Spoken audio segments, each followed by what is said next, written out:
Hi guys, welcome back to Tech TUElk. This week we discuss navigation and finding your way around in the bush. Check it out.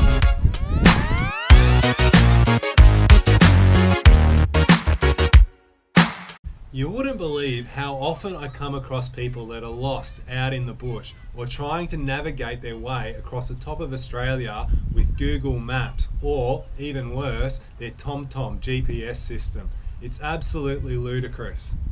I thought I'd do this Tech Talk to show people the best way that I've found to navigate the remote parts of Australia. Stay tuned.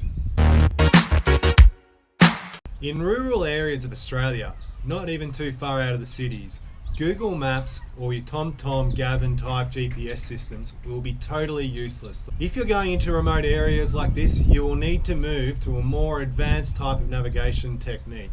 This is the best way that I have found to plan trips, navigate and get there safely. Essentially, I have three items which I use for navigation. I have a map book, I have a very cheap Android tablet, and I have my telephone, an everyday Samsung S7 telephone. So starting at this side, this is the most basic form of navigation, a map book. In this map book it gives me hard copy maps of every region of Australia. A good map book is almost essential for any sort of outback travel.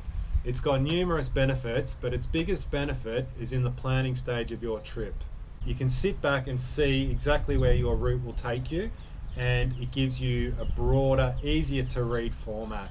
Now this particular book has all of Australia covered and down to some quite good detail as well. It's not 100%, but it is a very good start.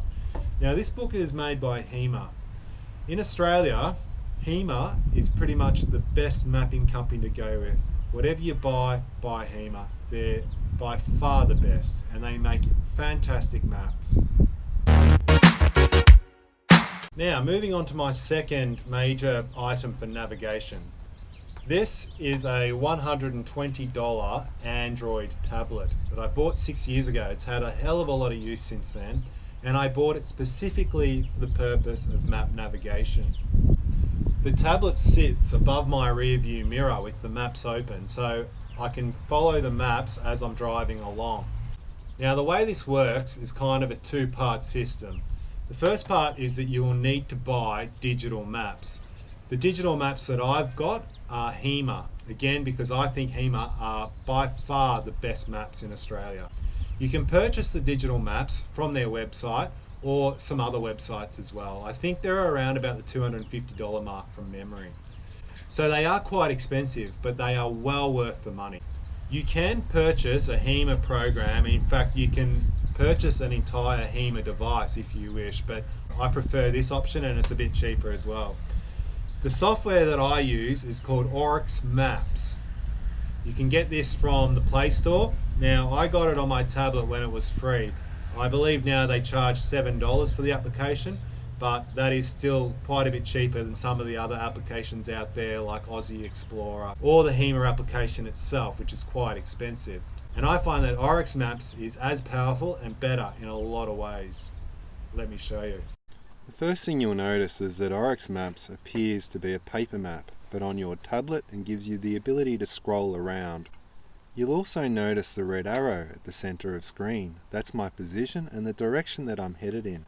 I'm currently on the Australia map, but if I zoom in, Oryx Maps will go through my map collection and find maps with more detail of the area that I'm in. You can see that Oryx Maps has quite a pleasant interface. It has menus on all sides of the screen which are totally configurable. At the bottom of my screen I like to have the map ratio, my altitude, my speed and the GPS accuracy. Now if I turn the GPS tracking off for a moment, Oryx Maps gives me the ability to go to other parts of the country where I'm interested in undertaking expeditions. In a few weeks' time we will be undertaking an expedition into the Victorian High Country.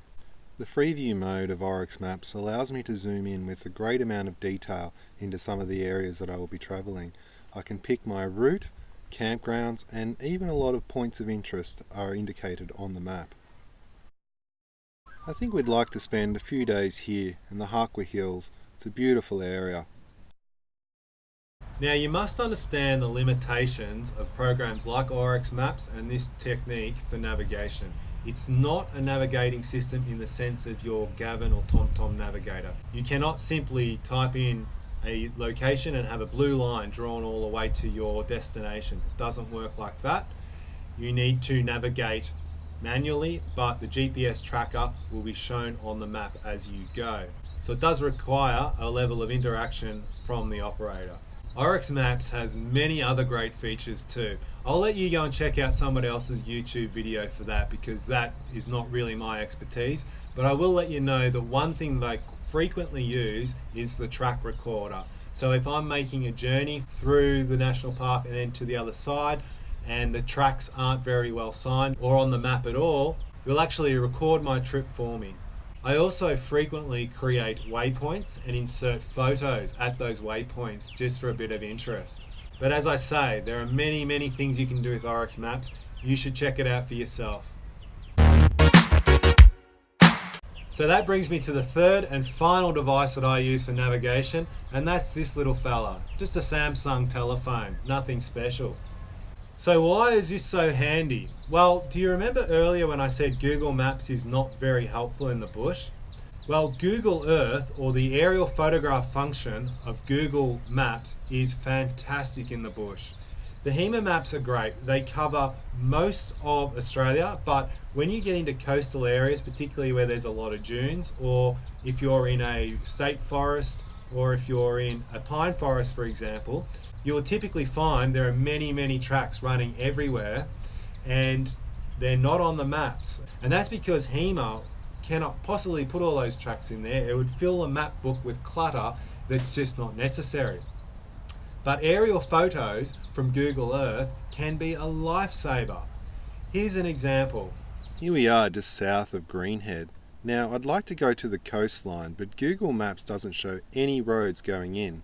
But if I switch to satellite view, you can see that there is a track heading into the coast. In fact, if you zoom in even closer, you can see there is quite a network of tracks throughout the sand dunes. Now if I scroll down and have a look where this track goes, you can see it goes between the beach and this large mass of sand dunes. I'd be pretty confident that I could drive through the centre of these sand dunes, and you can see that it links up with another set of tracks. It even appears as though there may be a couple of camping areas along here. There's a large clearing just there in the centre of the screen. There also appears to be many lead-ins to the beach, which makes me think I've got that option of driving along the beach. Moving to the east slightly, I can see there is in fact another network of tracks that link up to a road that Google recognises to be an official road. Aerial photographs are a fantastic means for navigation, and I can tell you they've got me out of trouble many times as well. So a very valuable resource. If you're going into an area that doesn't have very good mobile service, you might want to, the day before, jump onto Google Maps, turn the aerial photograph mode on, and cache up those maps around the area where you're going. So guys, to sum up, they are my 3 devices and the techniques I use for navigation around Australia. Things like Maps.me, Google Maps, Gavin or TomTom navigation systems, they are absolutely useless in the bush. This system is what I find to be the best, or the most effective, and also the cheapest. So thanks for watching guys. I hope this has been a helpful video for you, and we'll see you next time on the Unlimited Expedition.